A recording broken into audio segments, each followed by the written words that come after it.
Hi friends, அனைவருக்கும் இனிய காலை வணக்கம்ங்க. ரொம்ப நாளாக நினச்சிட்டு இருந்தேன் ப்ரீத்தி ஜோடியாக் வாங்கணும். இந்த ஃபுட் ப்ராசஸர்லாம் வந்தது அப்படின்னா நமக்கு வந்து கிச்சன் வேலை ரொம்ப ஸ்மார்ட்டாக ஈஸியாக முடிச்சிடலாம் அப்படின்னு சொல்லிட்டு. அதுவும் இந்த கேரட் துருவுறது, பீட்ரூட் துருவுறது, இதுக்கெல்லாம் வந்து பார்த்திங்கன்னா மகாப்பா கிட்ட கேட்டுக்கிட்டே இருக்கணும், எங்கே கொஞ்சம் இதெல்லாம் கொஞ்சம் துருவி கொடுங்க அப்படின்னு சொல்லிட்டு. ஏன்னா அது கிட்டத்தட்ட ஒரு 1/4 மணி நேரமாச்சும் செலவாகும். ஒர்க்கிங் விமனாக இருந்தோம் அப்படின்னா ரொம்பவே கொஞ்சம் கஷ்டமாக இருக்கும். நைட்லேயே இதெல்லாம் ப்ரிப்பேர் பண்ணி வைக்கணும். அதனால் ரொம்ப நாளாக பார்த்துக்கிட்டே இருந்தேன். மிக்ஸி என்கிட்ட இருக்குது. கல்யாணத்துக்கு எங்கள் அப்பா சீதனமாக கொடுத்தது தாங்க இந்த மிக்ஸி. இந்த மிக்ஸியை வச்சு என் காலம் பூரா ஓட்டிடணும்னு நானும் பார்க்குறேன்.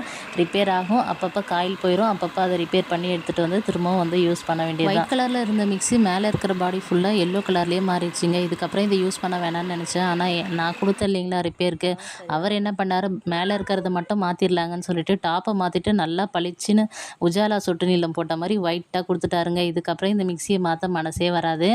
நீங்கள் உங்களுக்கு கல்யாணத்துக்கு கொடுத்த மிக்ஸியை இது வரைக்கும் வச்சுருக்கீங்களா? எத்தனை வருஷம் நீங்கள் யூஸ் பண்ணுறீங்கன்னு சொல்லிட்டு மறக்காமல் கமெண்ட் பண்ணுங்கள். நான் இந்த மிக்ஸியை விட்டாலும் மிக்ஸி என்ன விடுற மாதிரி இல்லவே இல்லைங்க. ரொம்பவே சூப்பராக வந்து ஒர்க் ஆகிட்டுருக்கு.